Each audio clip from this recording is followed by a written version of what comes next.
Welcome back to the channel, good friends. Brian from Apex Detail. This is video number 2 of the Barn Find 1974 Stingray paint restoration video series. We have both sections of the T-tops corrected. And if you want to see the entire process, all the steps in great detail, start with the first video. If not, I will go over some of the steps, just refreshing the memory, but for the most part, we're going to speed right along here. And we want to, the car has been washed, decontaminated, but since we've been wet sanding and the car's sitting in the shop, you do want to take a little bit of a rinseless wash and clean the sections you're about to work on.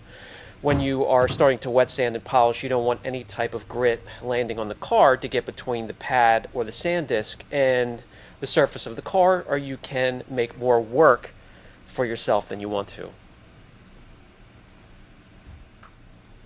Okay, now that we have completed both sections of the T-tops, let's protect them so we don't bump up the sanding disc or the polishing disc or the backing plate up against them. Normally I would just sand the whole car and then follow up with the polisher, but for the purpose of the series of the videos here, we're just going to do one section at a time, finish them up, and move on just to make it a little bit more interesting, something different.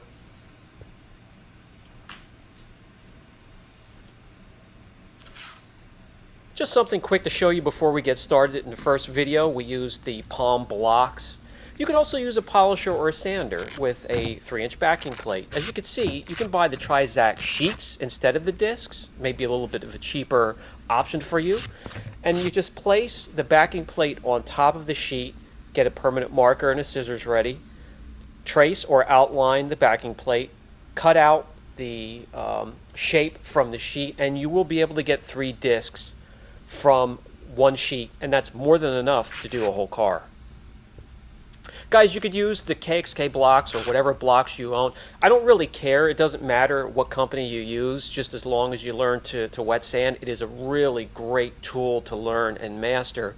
And there's on social media, I came across, I'm not sure if it was YouTube or Facebook, where there was one person saying you need to be a professional to wet sand, and that really is truly a bunch of malarkey. That person just wanted to make themselves sound more important than they really were.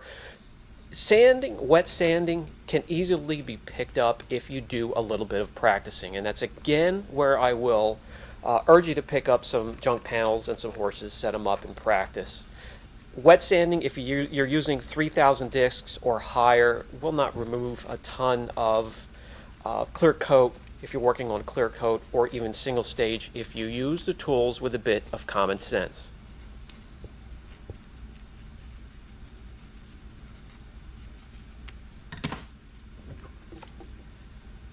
Okay, from that one sheet we now have a few discs we can use on the palm blocks or even the 3-inch XFE polisher that we're going to use here.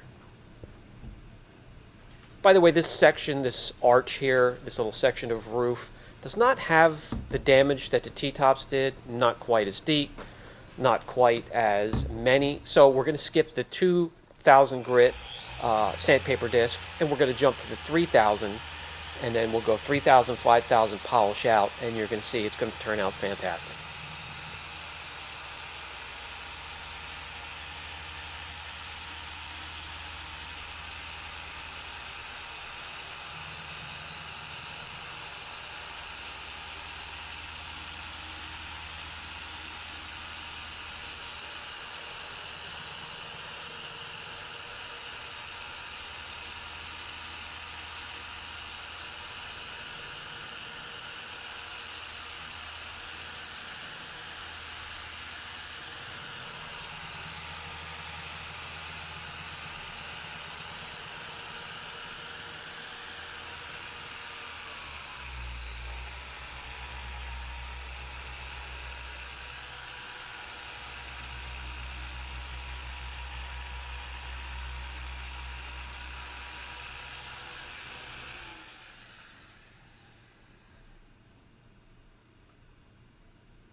We did as much as we could by machine. It's time to go back to the foam blocks, and that's because they can contour to the shape of the car. We do have to get the bottom of the arches where they curve back into the body of the Corvette here. Lots of curves on this car. It's why I really love the C3, and they're fun to work on. It's just it's therapy to me.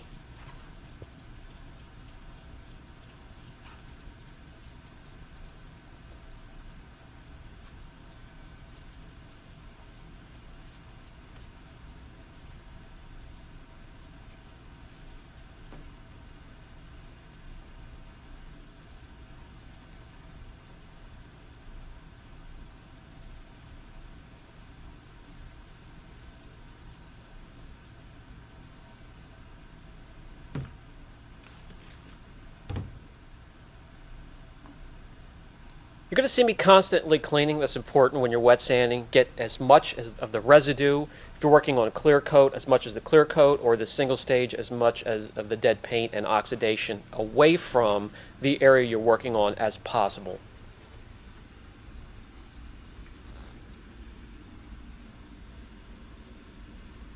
Okay, we're going to quickly switch from the 3000 disc to the 5000 grit disc, and we're going to step down.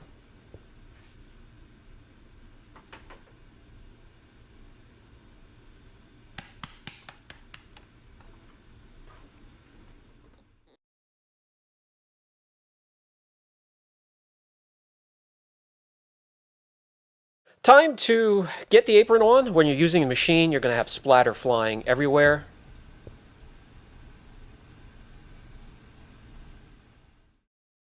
After the 5000 grit, the clarity is coming back. You can see reflection from the tools up there on the board. You can also see the light from the ceiling. So we're getting the clarity back. We just have to do a quick finish with a polish. Anything with a fine abrasive will do. You don't need an aggressive pad at all.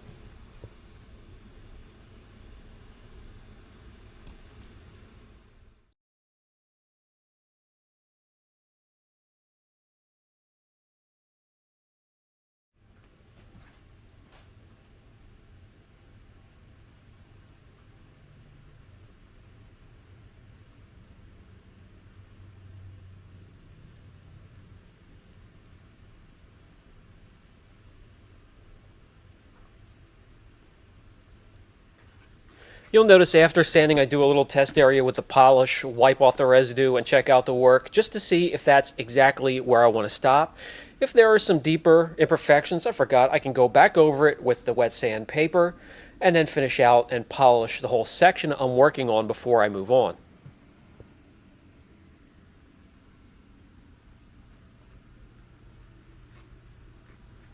I'm satisfied, so let's finish. And we will need a few polishers, some different size polishers with different backing plates and pads, so we can get in all the valleys of the curves on this beautiful car.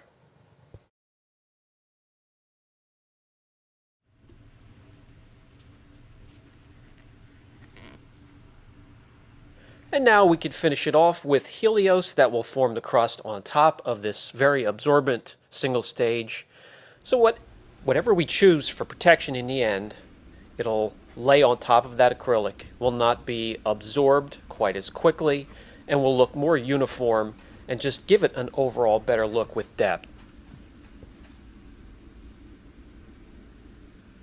Making some good progress. We have the entire roof area finished, the arch down to the trunk area, and that's where in the next video we'll remove some vents. The gas cap will be replacing that. We're going to do a little different. The first three C3s I had were stock, and I'm going to go with more of a Le Mans look. So the headlights will be the L88 FIA headlight Le Mans Greenwood effect, and also side pipes. And when we get to the engine compartment, you'll see what we do there. So we have a lot to go. It's going to be a fun build. Let's keep at it. Catch you guys in the next video.